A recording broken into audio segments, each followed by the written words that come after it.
दोस्तों, बंगाल भारत का एक ऐसा राज्य जो भारत के पूर्व में है, लेकिन हम उसे कहते हैं पश्चिम बंगाल, क्योंकि उसका भी अपना एक अलग इतिहास है। ये वही पश्चिम बंगाल है जिस बंगाल से गुरुदेव रविन्द्रनाथ टैगोर आते हैं। ये वही पश्चिम बंगाल है जहां से स्वामी विवेकानंद आते हैं। ये वही पश्चिम बंगाल है जहां से सुभाष चंद्र बोस आते हैं। ये वही पश्चिम बंगाल है जहां से क्रांतिकारियों ने अपने कर्मों की शुरुआत की थी। उसी पश्चिम बंगाल में बार बार मांग उठती है, क्यों ना बंगाल में राष्ट्रपति शासन लगा दिया जाए। दोस्तों, बंगाल में हाल ही में एक महिला डॉक्टर के साथ जिस प्रकार का क्रूरता दिखाई गई है, और उस क्रूरता के बाद उस दोषी व्यक्ति को बचाने के लिए पुलिस ने किस प्रकार से अपने आप को रोका है, ये सारी बातें ये कहने के लिए पर्याप्त हैं कि बंगाल में कुछ भी अच्छा नहीं चल रहा है। तो आइए आज हम जानते हैं कि राष्ट्रपति शासन क्या होता है और किस प्रकार से बंगाल की चुनी चुनाई सरकार को बर्खास्त किया जा सकता है। क्या बंगाल में भी राष्ट्रपति शासन लगाया जा सकता है और लगाने के आधार क्या होंगे? राष्ट्रपति शासन क्या होता है और संविधान के कौन से आर्टिकल के द्वारा केंद्र सरकार को यह शक्ति मिलती है कि वो राष्ट्रपति शासन लगा दे? राष्ट्रपति शासन लगाने के बाद संसद द्वारा क्या क्या प्रक्रियाएं होती है और राष्ट्रपति शासन लागू होने के बाद उसका राज्य पे क्या प्रभाव होता है और कोर्ट इसमें किस प्रकार इंटरफेयर कर सकता है, इन सारों प्रश्नों के उत्तर हमको इस वीडियो के माध्यम से मिलने वाले हैं। इसलिए वीडियो के अंत तक जरूर बने रहे। तो आइए दोस्तों शुरू करते हैं। मेरा नाम है अंकित मिश्रा और मैं आशा करता हूं कि आप सब लोग बहुत अच्छे होंगे। तो हम अपने वीडियो को शुरू करते हैं। दोस्तों, आप देख सकते हैं मेरा यहां पर हेडिंग लिखा हुआ है राज्य आपात या राष्ट्रपति शासन। इंग्लिश में कहते हैं हम स्टेट इमरजेंसी और प्रेसिडेंट रूल। ओके दोस्तों, राष्ट्रपति शासन लगाए जाने के आधार, तो इसको दो प्रकार से राष्ट्रपति शासन लगाए जाने का आधार है। एक है राज्यपाल की रिपोर्ट के आधार पर या उसके बिना। राज्यपाल की रिपोर्ट के आधार पर या उसके बिना। अगर राज्यपाल कहता है कि राज्य में ऐसी सिचुएशन आ चुकी है कि संविधान के उपबंधों के अनुसार राज्य सरकार राज्य में शासन नहीं कर सकती, या केंद्र सरकार को यह लगता है कि राज्य में ऐसी सिचुएशन आ गई है, ऐसी स्थिति आ गई है कि राज्य सरकार संविधानों में दिए हुए उपबंधों को सही तरीके से लागू नहीं कर पा रही है। दूसरा, अनुच्छेद 365 कहता है कि अगर केंद्र सरकार को यह लगता है कि राज्य में जो भी सरकार है, चुनी हुई सरकार है, वो सरकार संविधानों में बताए गए उपबंधों के अनुसार राज्य में शासन नहीं कर रही है, तब भी राष्ट्रपति शासन लगाया जा सकता है। अब ये दोनों वाक्यों से आपको कुछ भी नहीं समझा होगा कि बंगाल की सिचुएशन से हम इसको कैसे जोड़ेंगे। दोस्तों, बंगाल में हाल फिलहाल एक चुनी हुई सरकार है जिसकी मुख्यमंत्री ममता बनर्जी हैं, और वो संविधान के अनुसार ही हाल फिलहाल राज्य का कारभार देख रही हैं। अब यहां पर बात आती है अनुच्छेद 365 की, जो ये कहता है कि राज्य में अगर आंतरिक भूचाल आ चुका है, लॉ एंड ऑर्डर पूरे तरीके से गिर चुका है और सरकार के हाथ में कुछ भी नहीं बचा है, इन दैट टाइम केंद्र सरकार वहां पर राज्य शासन लगा सकती है। राइट? तो हम देखते हैं कि किस प्रकार से राज्य शासन राष्ट्रपति शासन लगाती है। तो देखिए दोस्तों, अगर ऐसी सिचुएशन बन जाती है कि राज्य में राष्ट्रपति शासन लगाना अनिवार्य हो चुका है, लॉ एंड ऑर्डर पूरी तरीके से गिर चुका है, राज्यपाल ने राष्ट्रपति को पत्र लिखा है कि राज्य में ऐसी सिचुएशन है कि राज्य सरकार अपने उपबंधों के अनुसार कार्य नहीं कर रही है, तो और अगर केंद्र सरकार को यह भी लगता है कि केंद्र सरकार ने कोई काम राज्य सरकार को बताया हुआ है, लेकिन राज्य सरकार उस काम में टालमटोल कर रही है, या केंद्र सरकार द्वारा दी गई जो भी राय दी गई राज्य सरकार को, वो राज्य सरकार को संविधान के हिसाब से ही दी जाएंगी। उन उपबंधों के अनुसार भी अगर कोई सलाह राज्य सरकार को केंद्र सरकार दे रही है और राज्य सरकार उसको मानने से मना कर देती है या नहीं मानती है, तब भी राष्ट्रपति शासन लगाया जा सकता है। तो अगर राष्ट्रपति शासन की उद्घोषणा कर दी जाती है, फॉर एग्जाम्पल अभी केंद्र सरकार ने कह दिया कि हमें पश्चिम बंगाल में राष्ट्रपति शासन लगाना है। राइट? इतना आसान नहीं है राष्ट्रपति शासन लगाना, हम आगे में समझेंगे क्यों नहीं है। तो देखिए, अगर उद्घोषणा कर दी जाती है, duration and approval of the proclamation, उद्घोषणा कर दी गई कि हमें राष्ट्रपति शासन लगाना है, यह उद्घोषणा कर दी उन्होंने कि राष्ट्रपति शासन लगाना है, तो राष्ट्रपति शासन की अवधि क्या होंगी और उसको लोकसभा से पास कैसे किया जाएगा, ये दो सवालों के उत्तर हमें यहां मिलने वाले हैं। तो देखिए दोस्तों, अगर राष्ट्रपति शासन की उद्घोषणा कर दी जाती है, प्रेसिडेंट रूल की उद्घोषणा कर दी जाती है, तो वो 2 माह तक प्रवृत्त होती है, मतलब 2 माह तक वो रहती है, मतलब बिना अनुमोदन के राष्ट्रपति ने उद्घोषणा कर दी, 2 माह तक राज्य में राष्ट्रपति शासन लग चुका है। ओके, तो 2 माह के बाद क्या? तो देखिए दोस्तों, 2 माह के बाद मतलब 2 माह के भीतर ही 2 माह के भीतर ही इस राष्ट्रपति शासन के उद्घोषणा को संसद के 2 सदन, कौन कौन से? लोकसभा तथा राज्यसभा से अनुमोदन करना होता है। अनुमोदन करना होता है का मीन्स मतलब राष्ट्रपति शासन लगाया गया है, वो बिल लोकसभा और राज्यसभा में रखा जाता है और साधारण बहुमत से उसको पास किया जाता है। साधारण बहुमत से पास किया जाता है। साधारण बहुमत का अर्थ यह है कि अगर आपके लोकसभा में लगभग 550 मेंबर्स अगर हैं तो इसका आधा 275 मेंबर्स ने अगर इसको पास कर दिया तो ये बिल पास हो गया। आर्टिकल 356 जिसके द्वारा राष्ट्रपति शासन लगाया जाता है, आर्टिकल 356 एंड 352 जिसमें हम नेशनल इमरजेंसी की बात करते हैं, उसको हम अलग से समझेंगे। तो 356 के द्वारा जो लगाया जाता है उसको पास करना है तो साधारण बहुमत मतलब अगर लोकसभा में 550 मेंबर्स हैं तो 275 मेंबर्स ने पास कर दिया तो राष्ट्रपति शासन अनुमोदन हो गया। राइट, ओके, साधारण बहुमत से अनुमोदन। अच्छा, अब समझो विघटित, ये विघटित नहीं है, विघटित, डिसॉल्व बोलते हैं इसको, विघटित, ओके, विघटित। अब ये सोचिए कि समझो राष्ट्रपति शासन की उद्घोषणा हो गई है, प्रोक्लेमेशन हो चुका है और उसके बाद लोकसभा विघटित हो जाती है, लोकसभा डिसॉल्व हो जाती है, तो क्या? राइट, तो ऐसे समय पर 2 माह के भीतर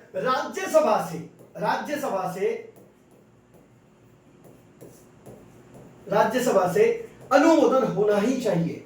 अगर अनुमोदन नहीं हुआ तो ये राष्ट्रपति शासन अपनी अस्तित्व को खो देगा और वो समाप्त हो जाएगा। 2 माह के बाद अपने आप राष्ट्रपति शासन समाप्त हो जाएगा। राज्यसभा से अनुमोदन होना जरूरी है। यहां पर भी साधारण बहुमत जो लोकसभा और राज्यसभा से होने वाला है, अगर ये 2 माह के भीतर नहीं होता है तो राष्ट्रपति शासन अपने आप रद्द हो जाएगा। ओके, और अगर लोकसभा विघटित हो जाती है तो राज्यसभा से अनुमोदन होना चाहिए।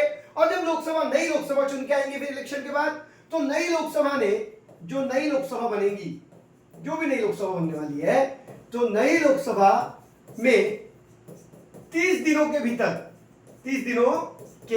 भीतर या अंदर अनुमोदन हो जाना चाहिए। अगर नई लोकसभा के गठन के 30 दिनों के भीतर नई लोकसभा इस राष्ट्रपति शासन को अनुमोदन नहीं देती है तो भी राष्ट्रपति शासन समाप्त हो जाएगा। इतना आपको समझ गया है, ऐसी मैं आशा करता हूं। हम आगे बढ़ते हैं। अब दोनों सदनों से अनुमोदन मिल गया, तो फिर आगे क्या? तो दोस्तों, दोनों सदनों से अनुमोदन मिलने के बाद लगभग 6 माह तक उस राज्य में राष्ट्रपति शासन होता है। कितने माह तक होता है? 6 माह तक होता है। अब आप कहेंगे सर 6 माह के बाद आगे नहीं बढ़ता क्या? जी हाँ, 6 माह के बाद और 6 माह के लिए आप आगे बढ़ा सकते हैं इसे, लेकिन फिर यही प्रोसेस आपको फिर से दोहरानी होगी। 6 माह के बाद लोकसभा और राज्यसभा से फिर अनुमोदन किया जाएगा और 6 माह के लिए फिर इसको एक्सटेंड कर दिया जाएगा। अब हो गया 1 वर्ष। राइट, 1 वर्ष पूरा हो गया।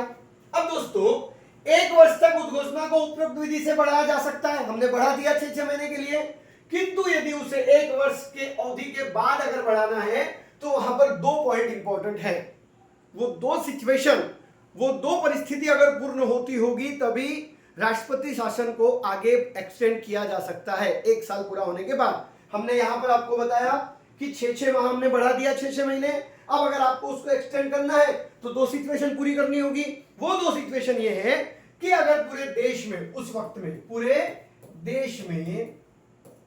या देश के किसी भाग में 352 आर्टिकल के मुताबिक राष्ट्रीय आनी बानी, क्या नेशनल इमरजेंसी अगर लगी हुई है, राष्ट्रीय आनी बानी अगर घोषित हुई है तो इलेक्शन नहीं लिए जा सकते और 1 साल से ज्यादा बढ़ाया जा सकता है। दूसरी सिचुएशन क्या बनेगी? यहां पर दूसरी सिचुएशन ये बनेगी कि चुनाव आयोग जो होता है, केंद्रीय चुनाव आयोग ये कह दे या ये साबित कर दे कि राज्य में चुनाव के लिए परिस्थिति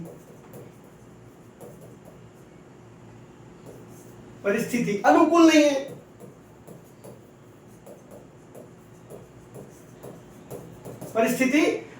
है। अगर राज्यपाल चुनाव आयोग ये कर दे कि राज्य जो है, राज्य में राष्ट्रीय शासन लगा है और 1 साल हो चुका है, लेकिन अभी ये स्थिति नहीं है कि राज्य में हम इलेक्शन ले लें, राज्य में बहुत सारे प्रॉब्लम चल रहे हैं, लॉ एंड ऑर्डर का प्रॉब्लम चल रहा है, लोग रास्ते पे उतरे हुए हैं, सरकार कुछ नहीं कर पा रही है, तो ऐसी सिचुएशन में और आगे उसको एक्सटेंड किया जा सकता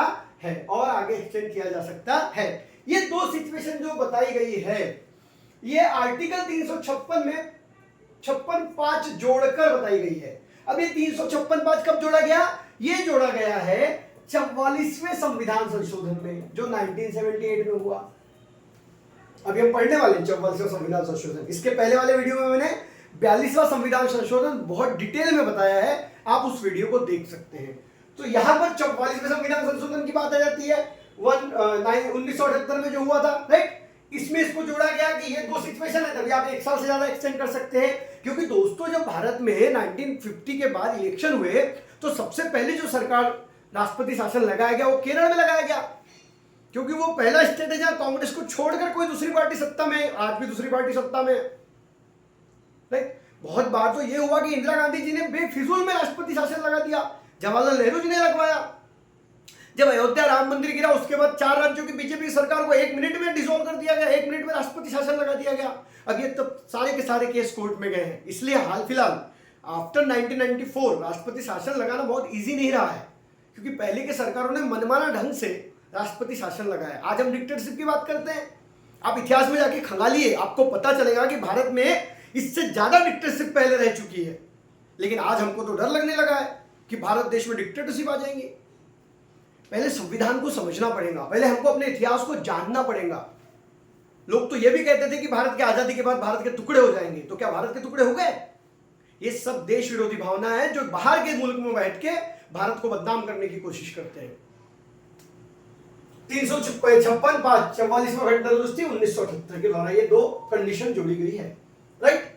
अच्छा, अब ठीक है सर, 1-1 साल के लिए बढ़ा सकते हो, तो क्या कितने भी दिनों तक के लिए राष्ट्रपति शासन उस राज्य में रहेगा? जी नहीं, हमारा देश संघात्मक है और हमारे संविधान ने राज्य सरकारों को बहुत सारे अधिकार दिए हैं जिनको केंद्र सरकार कुचल नहीं सकती। जिनको लगता है कि केंद्र सरकार सब कुछ कर सकती है, वो ये बात जान ले कि संविधान को बदलना आसान नहीं है। सो ये जो मनगढ़ंत कहानियां यूट्यूब पे चलती हैं, इनको सबको आप बाजू में रखिए, ओके। तो ये जो है अधिकतम 3 वर्ष तक ही बढ़ाया जा सकता है। कितने वर्ष तक? किसी भी राज्य में अधिकतम 3 वर्ष तक ही राष्ट्रपति शासन लगाया जा सकता है, ओके। अब आती है बात उद्घोषणा को वापस लेना। तो साधारण प्रक्रिया है, राष्ट्रपति जब चाहे तब राष्ट्रपति शासन की उद्घोषणा को वापस ले सकते हैं। लेकिन ये राष्ट्रपति जो है ये सारे कार्य मंत्रिपरिषद की सलाह से करते हैं। 74(1) आर्टिकल, जिसमें इंदिरा गांधी जी ने बाद में लिख दिया था कि राष्ट्रपति जी को मंत्रिमंडल के सलाह के अनुसार ही कार्य करना है, वो वापस नहीं कर सकते किसी बिल को। वो तो भला हो 44वां संविधान संशोधन 1978 इमरजेंसी के बाद वाला, कि उनने बोले नहीं, राष्ट्रपति जी वापस कर सकते हैं, एक बार वापस कर सकते हैं लोकसभा को कि ये बिल बराबर नहीं है, इसको थोड़ा विचार विमर्श करो और फिर से बढ़ाओ, फिर से लाओ, तो करना पड़ेगा। तो वापस लेने का कोई बहुत विशेष प्रक्रिया है नहीं, जब लगता है तब वो वापस ले सकते। ओके, आपको इतना समझ चुका है, हम आगे बढ़ते हैं। उद्घोषणा का न्यायिक पुनर्विलोकन, judicial review of the proclamation. उद्घोषणा का न्यायिक पुनर्विलोकन। दोस्तों ये मुद्दा बहुत ज्वलंत था, ये मुद्दा बहुत इंपॉर्टेंट है, क्योंकि आने वाले समय में हमारे कोर्ट के पावर्स को लेकर बहुत बार लोग कटाक्ष करते हैं कि केंद्र सरकार कोर्ट के पावर्स को कम कर देंगी, केंद्र सरकार कोर्ट को खत्म कर देंगी, हुकुमशाही ला देंगी। बट दोस्तों हमारे संघात्मक राज्य पद्धति के 3 पिलर्स हैं, आपको वो हमेशा ध्यान रखना है। That is the judiciary, executive and legislature. न्यायालय, कार्यपालिका और विधायिका, जो विधायक बनाते हैं। ये 3 चीज है हमारा अगर न्यायालय गिर जाएगा तो हमारा पूरा सिस्टम कोलैप्स कर जाएगा। और ये बात केंद्र सरकार भी जानती है और सब कुछ। भारत में बहुत अच्छी अच्छी चीजें हैं, हम पढ़ेंगे सब चीजों को, सारे पॉलिटिकल को अच्छे से समझेंगे। 38वां संविधान संशोधन, ये 25 गलती से लिखा जा चुका है, पीपीटी बनाते समय शायद कोई गलती हो गई, 1975 है वो। ओके, 38वां संविधान संशोधन 1975। अब देखिए यहां पर आता है सही खेल। हमारा जो मूल संविधान है दोस्तों, वो मूल संविधान इस बात को क्लियर नहीं करता कि राष्ट्रपति शासन, मतलब राष्ट्रपति शासन लगाने के लिए सलाह किसने दिया? मंत्रिमंडल ने। किसको दी है? राष्ट्रपति को। तो जो राष्ट्रपति का समाधान अगर हो जाता है मंत्रिमंडल के द्वारा दी गई सलाह से कि वो राज्य की सिचुएशन बराबर नहीं है, वहां राष्ट्रपति शासन लगाना है, तो ये समाधान का न्यायिक पुनर्विलोकन किया जा सकता है या नहीं किया जा सकता, इसके ऊपर हमारा संविधान मौन है। अब जब संविधान मौन है तो प्रॉब्लम क्रिएट हो रहा है। तो इंदिरा गांधी जी ने क्या किया? उन्होंने संविधान में 38वां संशोधन किया 1975 में और लिख दिया कि राष्ट्रपति के समाधान का किसी भी न्यायालय में कोई न्यायिक पुनर्विलोकन नहीं हो सकता। अगर केंद्र सरकार ने राष्ट्रपति को सलाह दी है कि पश्चिम बंगाल में आप राष्ट्रपति शासन लगा दीजिए तो लगा दीजिए, न्यायालय में जाने का अधिकार नहीं है उस राज्य सरकार को। ये इंदिरा गांधी जी ने लिख दिया। अब बोलो कौन डिक्टेटर हुआ? ठीक है, अभी भी हम नहीं मानते, चलो छोड़ देते हैं। तो इसके बाद 1977 में राजस्थान राज्य बनाम भारत संघ नाम की एक केस हुई। इस केस में सुप्रीम कोर्ट ने कह दिया, क्या कहा? सुप्रीम कोर्ट ने कहा कि राष्ट्रपति का समाधान मंत्रिपरिषद के सलाह पर डिपेंड है, राइट? अब मंत्रिपरिषद ने राष्ट्रपति को क्या सलाह दी है, यह जानने का अधिकार केंद्र न्यायालय को नहीं है, ऐसा संविधान कहता है, बराबर। लेकिन न्यायालय ने कहा कि अगर दुर्भाग्यपूर्ण दुर्भावना से मतलब इसको ऐसे समझो कि महाराष्ट्र में कांग्रेस की सरकार है, सेंट्रल में बीजेपी की सरकार है, बीजेपी और कांग्रेस की जमती नहीं, तो बीजेपी ने बोला कि ठीक है, इनसे हमारी जमती नहीं, हमारी सुनते नहीं, लगाओ राष्ट्रपति शासन।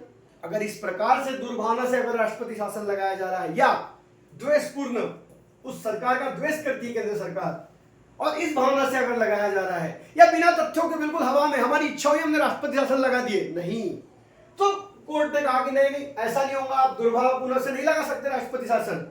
कब कहा? 1977 में कहा। और इस समय पे अगर दुर्भावनापूर्ण से या द्वेष से लगाया गया है तो सर्वोच्च न्यायालय को पूरा अधिकार है कि वो न्यायिक पुनर्विलोकन करे राष्ट्रपति के समाधान का मतलब राष्ट्रपति को जो मंत्रिमंडल ने सलाह दी उसके ऊपर राष्ट्रपति को समाधान हुआ कि राष्ट्रपति शासन लगा दो, उसका न्यायिक पुनर्विलोकन कोर्ट कर सकता है। इस कानून को बनाने के बाद भी कोर्ट ने ऐसा कहा। अब फिर कैसा? अब देखो 1975 इमरजेंसी लगी, 1976 42वां संविधान संशोधन, 1977 कोर्ट ने ऐसा कहा, 1978 सरकार बदली, मोरारजी देसाई भारत के प्राइम मिनिस्टर बने, उन्होंने कहा नहीं गलत बात है, तो उन्होंने इस ये जो आर्टिकल था इसको खत्म कर दिया, डिसॉल्व कर दिया कि ये असंवैधानिक है। उन्होंने कहा कि नहीं, कोर्ट को पूरा अधिकार है न्यायिक पुनर्विलोकन करने का, कोर्ट को पूरा अधिकार है न्यायिक पुनर्विलोकन करने का। राष्ट्रपति शासन अगर लगता है तो क्यों लगा, उसके तथ्य क्या थे, ये जानने का अधिकार कोर्ट को है। तो 44वें संविधान संशोधन द्वारा 38वें संविधान संशोधन को खत्म कर दिया गया और वो आर्टिकल को चेंज कर दिया गया, राइट। अब ये राष्ट्रपति शासन के संबंध में अगर कोई सबसे इंपॉर्टेंट केस कोई है दोस्तों तो वो है एस.आर. बोम्मई बनाम भारत संघ। एस.आर. बोम्मई कौन है? ये कर्नाटक के मुख्यमंत्री हुआ करते थे। अभी मैंने आपको थोड़ी देर पहले बताया कि 92 में अयोध्या कांड के बाद कांग्रेस गवर्नमेंट ने 4 बीजेपी सरकार को रद्द कर दिया, मेघालय और कर्नाटक की भी राज्य सरकार बर्खास्त कर दी। तो भाई साहब पहुंच गए कोर्ट में, मंत्री जी हमारे एस.आर. बोम्मई से पहुंच गए कोर्ट में, बोले ये तो अन्याय है, ये तो जबरदस्ती की बात हो गई। बस अच्छा ठीक है, तो ये केस में क्या हुआ, जो केंद्र सरकार थी उसने अपना पक्ष रखा, सॉलिसिटर जनरल जो भी उनके वकील हैं उनके द्वारा अपना पक्ष रखा। उन्होंने पक्ष ये रखा कि संविधान का आर्टिकल 74(2) क्या कहता है? 74(2) ये कहता है कि एक मंत्रिमंडल होगा, 74(1) में लिखा है, जो राष्ट्रपति को सलाह देगा और वो सलाह के अनुसार राष्ट्रपति कार्य करेगा। 74(2) ये कहता है कि मंत्रिमंडल ने राष्ट्रपति को कौन सी सलाह दी, क्यों दी, कब दी, ये बातें जानने का अधिकार कोर्ट को नहीं है। संविधान में लिखा है भैया, मूल संविधान में लिखा है, तो कोर्ट कैसे पूछ सकता है कि समाधान हुआ या नहीं हुआ, या सलाह कौन सी दी। अच्छा, कोर्ट ने बोला ठीक है भैया, आपने तो हमको बता दिया कि सलाह दी या नहीं दी, पूछने का अधिकार नहीं है। तो कोर्ट ने कहा कि ये बात तो हम भी मानते हैं ना कि 74(2) में लिखा है कि आपको कोई अधिकार नहीं है कि आप राष्ट्रपति को क्या सलाह दी गई मंत्रिमंडल ने, ये पूछने का आपको कोई अधिकार नहीं। कोर्ट ने बोला यस, हमको कोई अधिकार नहीं है पूछने का, लेकिन हमको ये पूछने का अधिकार है कि राष्ट्रपति को जो सलाह दी गई है वो किन तथ्यों के आधार पर दी गई है। तथ्य मतलब ये कि अगर उस राज्य में राष्ट्रपति शासन लगाया गया है, वो सलाह से हमें कोई लेना देना नहीं है, सलाह पूछने का हमें अधिकार भी नहीं है, लेकिन हमें यह पूछने का अधिकार है कि किन तथ्यों पे, किन आधारों पे लगाया गया है। ऐसा क्या हुआ था उस राज्य में कि आपको राष्ट्रपति शासन लगाना पड़ा। आया समझ में? तो ऐसा मुंबई बनाम भारत संघ जो केस है, उसमें कोर्ट ने अपनी बाजू ऊपर करके रख दी कि भैया 74(2) में तो लिखा है, लेकिन हम भी आपको बता रहे हैं कि हम ये नहीं पूछ रहे हैं कि सलाह क्या दी गई, हम ये पूछ रहे हैं कि किन आधारों पे दी गई, किन तथ्यों पे दी गई। इतना समझ में आया? अब आगे बढ़ते हैं। तो न्यायालय ने स्पष्ट किया, क्या स्पष्ट किया न्यायालय ने? न्यायालय ने स्पष्ट किया, क्या ऐसी पर्याप्त सामग्री विद्यमान थी जिसके आधार पर कोई भी तार्किक व्यक्ति, तार्किक मतलब जो भी संबंधित व्यक्ति है, इस निष्कर्ष पर पहुंचता है कि अनुच्छेद 356 का प्रयोग किया जाना चाहिए। कोर्ट ने क्या कहा कि क्या ऐसी पर्याप्त सामग्री है आपके पास? जैसे पश्चिम बंगाल में अगर राष्ट्रपति शासन लगाना है तो कोर्ट में जाएंगे, तो कोर्ट पूछेगा ना कि आपके पास ऐसी पर्याप्त सामग्री है विद्यमान कि ये सिचुएशन आ चुकी है कि आप 356 लगा दें। अभी भी ये सिचुएशन नहीं आई है कि पश्चिम बंगाल में आप राष्ट्रपति शासन लगा दे तुरंत, आने वाले समय में आ सकती है, अभी तक नहीं आई है। ओके। दूसरा, क्या राष्ट्रपति का निर्णय तथ्यों से सुसंबद्ध है, वह असंगत आधारों पर या असद्भाव पर तो नहीं टिका है? क्या राष्ट्रपति ने जो राष्ट्रपति शासन लगाया है वो तथ्यों से सुसंबद्ध है? जो आप दे रहे हैं, आप जो बता रहे हैं कि पश्चिम बंगाल में ऐसा है वैसा है, उसके सबूत हैं आपके पास कि वहां सही में संविधान के हिसाब से कार्य नहीं हो रहा है? या आपने कहीं असद्भाव से तो राष्ट्रपति शासन नहीं लगा दिया कि आपकी सत्ता दूसरी, उनकी सत्ता दूसरी, कहीं आप बार बार वहां हार रहे इसलिए आपने राष्ट्रपति शासन लगा दिया? मैं पश्चिम बंगाल सरकार का सपोर्ट नहीं कर रहा हूं, मैं आपको सिचुएशन से अवगत करा रहा हूं कि संविधान क्या कहता है। That is important, right? अगर आप अभी आप रिपोर्ट्स निकालेंगे, संदीप घोष जो कि आरजीके कॉलेज के डीन थे, उनके ऊपर भी कई केसेस लास्ट में लग चुकी हैं, और जो संजय रॉय है जिसके ऊपर एक्चुअल विक्टिम है, उसको भी पुलिस बचाने की कोशिश कर चुकी है इतिहास में। आपको जानकर हैरानी होगी, पश्चिम बंगाल जो कि पूरा का 79% लोग गांव में रह रहे हैं, और वहां पर ममता बनर्जी की पॉपुलैरिटी बढ़ रही है, ना कि कम हो रही है। इस बात को नोट कीजिए। इतनी सिचुएशंस के बाद भी उनकी पॉपुलैरिटी वहां बढ़ रही है। ओके, तो आपको ये दो बात समझ गई होगी न्यायिक पुनर्विलोकन की। एसआर मुंबई मामले में दो चीजें कोर्ट ने क्लियर किया कि तार्किक आधार है 356 लगाने का या असद्भाव से लगा दिया आपने। ठीक है, ये दो सवाल आपको कोर्ट कर सकती है, आपको मतलब केंद्र सरकार को। ठीक है, अब बात आती है कि चलो कोर्ट में कोई नहीं गया, राष्ट्रपति शासन लग गया, अब क्या? अब राष्ट्रपति शासन लग गया, अब क्या? तो अब क्या देखो, उद्घोषणा का प्रभाव क्या होगा। अनुच्छेद 356 तथा 357 के कुछ खंडों में बताया गया है कि राष्ट्रपति द्वारा की गई उद्घोषणा के राज्य की शासन व्यवस्था पर क्या प्रभाव होंगे। तो ये दो आपको आर्टिकल याद रखना है, 356 और 357। राष्ट्रपति राज्य की सरकार के सभी या कोई कृत्य अपने हाथ में ले सकता है। अब समझो, राज्य की राज्य सरकार काम है कानून बनाना, तो कानून बनाने की प्रक्रिया में, कानून बनाने की प्रक्रिया अपने हाथ में ले सकता है राष्ट्रपति। हम बनाएंगे कानून, तुम नहीं बनाओगे, तुम बैठ जाओ चुपचाप साइड में। समझ में आया? वह राज्यपाल या राज्य के किसी निकाय, बॉडी या प्राधिकारी, अथॉरिटी में निहित या उसके द्वारा प्रयुक्त की जाने वाली सभी या कोई शक्ति अपने हाथ में ले सकता है।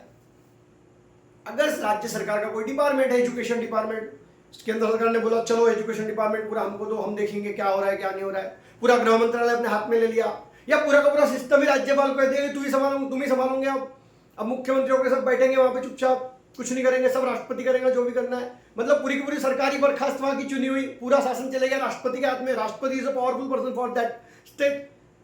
आया समझ में, है ना। राज्यपाल के द्वारा राष्ट्रपति पूरे तरीके से शासन कर सकते हैं वहां पर। एक बॉडी क्या, अथॉरिटी क्या, पूरी शक्तियों को भी अपने हाथ में ले सकते हैं। वह घोषणा कर सकते हैं कि राज्य विधानमंडल की शक्तियां संसद द्वारा या संसद के प्राधिकार में प्रयुक्त की जाए। घोषणा कर दी कि आज से राज्य सरकार खत्म, पूरे के पूरे पावर संसद को दिए जाते हैं, लोकसभा को दिए जाते हैं। अब राष्ट्रपति डिसाइड करेंगे क्या करना है क्या नहीं करना है। राष्ट्रपति करेंगे इन द मीन्स मंत्रिमंडल 74 बनने तो कही है ना, मंत्रिमंडल जो सलाह देगा वो राष्ट्रपति जी को करना है, तो बात ही खत्म हो जाती है। राष्ट्रपति जी मतलब प्रधानमंत्री जी, राइट, ओके। और राज्य की किसी बॉडी या अथॉरिटी से संबंधित संविधान के उन उपबंधों के प्रवर्तन को पूर्णतः या भागतः निलंबित कर सकता है जो उद्घोषणा के उद्देश्य को प्रभावी बनाने के लिए राष्ट्रपति को आवश्यक या वांछनीय प्रतीत हो। क्या कहता है, वह राज्य की किसी बॉडी या प्राधिकारी से संबंधित संविधान के उन उपबंधों को प्रवर्तन मतलब बदलना, पूर्णतः या भागतः निलंबित कर सकता है, बदल सकता है या खत्म कर सकता है, जो उद्घोषणा के उद्देश्य को प्रभावी बनाने के लिए राष्ट्रपति को आवश्यक या वांछनीय प्रतीत हो। मतलब उस राज्य में राष्ट्रपति शासन चालू लगाम लागू करने के बाद उसको रेगुलर रखने के लिए उन उपबंधों को बदला जा सकता है जो उपबंध राष्ट्रपति शासन के बीच में आ रहे हैं। इतने पावर्स राष्ट्रपति के पास जा चुके हैं अगर राष्ट्रपति शासन लग चुका है तो, ओके। अब बात आती है कि एक्चुअल में जो चीजें मैंने आपको बताई क्या ऐसी ही होती है। वास्तविकता में जब 356 आर्टिकल लगता है तो उस राज्य की राज्य सरकार को निलंबित कर दिया जाता है और पूरे के पूरे पावर्स राज्यपाल के हाथ में आ जाते हैं। राज्यपाल चाहे तो सत्ता चला सकता है या वो अपने प्राधिकार के द्वारा चला सकते हैं। और दूसरी बात, अगर संचित निधि से कोई बिल पास करवाना है तो राष्ट्रपति वहां के संचित निधि से बिल पास करवा सकते हैं। अगर समझो लोकसभा, अब बिल कौन बनाएगा जब राज्यसभा, राज्य में राज्य सरकार विघटित हो चुकी विधानसभा, तो वहां के कायदे कौन बनाएगा, लोकसभा बनाएगी कानून। तो लोकसभा का अगर सत्र चालू नहीं है तो ऐसे सिचुएशन में राष्ट्रपति अध्यादेश भी लागू कर सकते हैं, जिसको 6 महीने बाद जब सत्र आएगा तो उसको पास करवाना होगा। मतलब इतने सारे पावर्स राष्ट्रपति को मिल जाते हैं। कहने का मतलब ये कि पूरे तरीके से राज्य सरकार केंद्र सरकार के हाथ में आ जाती है। राज्य सरकार अलग नहीं, राज्य के पूरे कारोबार पूरी शक्तियां केंद्र सरकार के पास आ जाती है, ओके। और एक और बात, इन सारी सिचुएशन में भी केंद्र सरकार 2 ऐसी बातें हैं जिनमें किसी प्रकार का छेड़छाड़ नहीं कर सकती। वो 2 बातें हैं, उच्च न्यायालय के अधिकारों को केंद्र सरकार कम नहीं कर सकती। उस राज्य के उच्च न्यायालय के अधिकार को केंद्र सरकार कम नहीं कर सकती और उच्च न्यायालय से संबंधित किसी भी कानून को पारित नहीं कर सकती, ओके। अब बात आती है कि अभी तक अनुच्छेद 356 का प्रयोग कितनी बार हुआ है दोस्तों? 100 से ज्यादा बार। बहुत बड़ा आंकड़ा है, 100 से ज्यादा बार, 100 से ज्यादा बार इसका इस्तेमाल किया जा चुका है, ओके। न्यायिक पुनर्विलोकन किया जा सकता है, न्यायिक पुनर्विलोकन होना भी चाहिए। अगर आपने किस आधार पर वो किया है, किस आधार पर आपने वहां पर राष्ट्रपति शासन लगाया, इन सारी बातों का न्यायिक पुनर्विलोकन हो सकता है। न्यायिक पुनर्विलोकन में न्यायालय आपको सारी की सारी सामग्री प्रस्तुत करने का आदेश दे सकता है, सारी की सारी सामग्री प्रस्तुत करने का आदेश दे सकता है। लोकसभा में विजयी दल के पास इतने पावर्स नहीं आ सकते कि वो किसी राज्य में बनी हुई सरकार को विघटित कर दे, डिसॉल्व कर दे, ओके। अब विपक्षी दलों द्वारा शासित कई राज्यों में इस प्रकार की घटनाएं देखने मिली है, जहां पर अगर केंद्र में अलग सरकार है और राज्य में विपक्षी दलों की सरकार है तो केंद्र सरकार ने राज्य सरकार को बर्खास्त कर दिया है। बहुत बार ऐसे उदाहरण देखने को मिले हैं, ओके। अब देखो, जो एसआर मुंबई मामला है उसमें कुछ important points SR Mumbai case में कोर्ट ने कहे हैं, तो उसमें इंपॉर्टेंट है न्यायिक पुनर्विलोकन किया जा सकता है। एक इंपॉर्टेंट पॉइंट दिया है मुंबई इसमें केस में कि हम उन तथ्यों को देख सकते हैं किस आधार पर आपने राष्ट्रपति शासन लगाया है, और राष्ट्रपति शासन लगाने के लिए जो सामग्री है वो प्रस्तुत करने का आदेश दिया जा सकता है। लोकसभा को इतने पावर्स नहीं है कि वो राज्य में चुनी हुई सरकार को बर्खास्त कर दे बिना तथ्यों के, ठीक है। विपक्षी दलों द्वारा शासित कई राज्य सरकारों में इस प्रकार की घटनाएं देखने मिली है, जिसको एसआर मुंबई मामले में क्या कहा है कि एक समय पर बहुत सारे राज्यों की सरकार को बर्खास्त करना असंवैधानिक है। जैसा इंदिरा गांधी जी पहले किया करती थी। असंवैधानिक है एक साथ बहुत सारे राज्य सरकार को बर्खास्त करना। ठीक है, धर्मनिरपेक्षता, सेकुलरिज्म, ये स्ट्रक्चर है हमारे देश का, धर्मनिरपेक्षता। अगर धार्मिक भेदभाव के आधार पर किसी राज्य में किसी प्रकार की घटना हो रही है तो वहां पर राष्ट्रपति शासन लगाया जाना चाहिए। उस कोर्ट ने कहा है भैया, कोर्ट ने कहा है कि धर्मनिरपेक्षता से अगर छेड़छाड़ हो रही है तो वहां पर राष्ट्रपति शासन लगाइए। अब ममता बनर्जी दीदी पे बहुत सारे आक्षेप होते हैं कि वो मुस्लिमों को सपोर्ट करती है और हिंदुओं का विरोध करती है, जय श्री राम से चिढ़ती है, ऐसे वीडियो भी देखे गए, राइट। लेकिन आप ये साबित नहीं कर सकते कि वो धर्मनिरपेक्षता के खिलाफ है, क्योंकि वहां तो हिंदू भी ममता दीदी को वोट दे रहे हैं। अगर वो हिंदुओं के खिलाफ होती तो ममता दीदी को वोट क्यों मिलते, वो सत्ता में आती कैसे? तो इन बातों को भी आपको सोचना पड़ेगा। जब हमको आईने की एक साइड दिखाई जाती है ना तो हमेशा एक ही बाजू में सोचते हैं। जब हमें हिंदू बोलकर भड़काया जाता है तो हम हिंदू बन जाते हैं, और जब हमें मुस्लिम बोलकर भड़काया जाता है तो हम मुस्लिम बन जाते हैं। लेकिन कभी हम ये नहीं सोचते कि ना हम हिंदू हैं ना मुस्लिम हैं, हम पहले भारतीय हैं, हम पहले राष्ट्रीय हैं, हम नेशनल हैं, तभी हमारा देश शक्तिशाली बनेगा। लेकिन हम तो हम हैं, हमको क्या है, हमको तो जहां पैसा मिला हम उधर चले। हमारे नेता वही हाल है, आम आदमी पिस रहा है सिर्फ, और वो इसलिए पिस रहा है क्योंकि वो डरपोक है, वो अपने अधिकारों के लिए लड़ता नहीं, वो अपने नॉलेज को बढ़ाता नहीं। जब उसको उसके अधिकार ही पता नहीं तो अपने अधिकार के लिए लड़ेगा कैसे? ये वीडियो जो हम बना रहे हैं इसको सिर्फ पढ़ाई करने वाले बच्चे देखेंगे, वो लोग नहीं देखेंगे जो आम जिंदगी जीते हैं, क्योंकि उनको कोई लेना देना ही नहीं है भारत देश से, भारत के संविधान से। ओके, यहां दो बातें हैं, एक है भंग और एक है निलंबित। भंग कर देना मतलब खत्म कर देना दोस्तों, और निलंबित करना मतलब सस्पेंड करना, उसको बाद में फिर से अपन पुनर्जीवित कर सकते हैं। तो यहां कोर्ट ने क्या कहा कि जैसे ही उद्घोषणा होती है तो 2 माह तक तो कम से कम 2 माह तक डिसॉल्व नहीं करना चाहिए राज्य सरकार को। कितने माह तक? 2 माह तक। 2 माह के अंदर जब अनुमोदन हो जाता है, अनुमोदन अगर हो जाता है तो फिर भंग करना चाहिए। ठीक है, तब तक क्या करना चाहिए? तो सस्पेंड करना चाहिए। 2 माह तक क्या कर देना चाहिए? राज्य सरकार को सस्पेंड कर देना चाहिए, निलंबित कर देना चाहिए, भंग नहीं करना चाहिए, ऐसा कोर्ट ने कहा है। आप भंग कब करेंगे? जब आपने दोनों सदनों से उसको अनुमोदन दे दिया, उसके बाद ही आप भंग कर सकते हैं। ठीक है, तब तक आप सिर्फ निलंबित कीजिए। क्या कीजिए? निलंबित कीजिए, ऐसा कोर्ट ने कहा है। ठीक है, उद्घोषणा दुर्भावनावश या पर्याप्त आधारों के अभाव में की गई है तो भंग की हुई विधानसभा को न्यायालय, सर्वोच्च न्यायालय फिर से जीवित कर सकता है, और ऐसा हुआ है। ओके, अगर राष्ट्रपति शासन लगा दिया गया है, दोनों सदनों से अनुमोदन दे दिया गया है, उसके बावजूद अगर कोर्ट को लगता है कि यह गलत तरीके से हुआ है तो कोर्ट ने वहां की विधानसभा को फिर से पुनर्जीवित दे दिया है। इतने पावर्स कोर्ट के पास है, इसलिए इट इज नॉट इजी कि बंगाल में प्रेसिडेंट रूल लगा दिया जाए। उसके लिए अभी लंबा समय जाना होगा। हम एक तरफा किसी भी चीज को नहीं देख सकते। अगर आपको ये वीडियो अच्छी लगी है, थोड़ी सी भी अच्छी लगी, तो वीडियो को लाइक करें और कमेंट करके जरूर बताएं कि आपको इस वीडियो से क्या क्या सीखने को मिला है। तो इसके बाद फिर मिलेंगे अगले वीडियो में, तब तक के लिए अलविदा, जय हिंद, वंदे मातरम।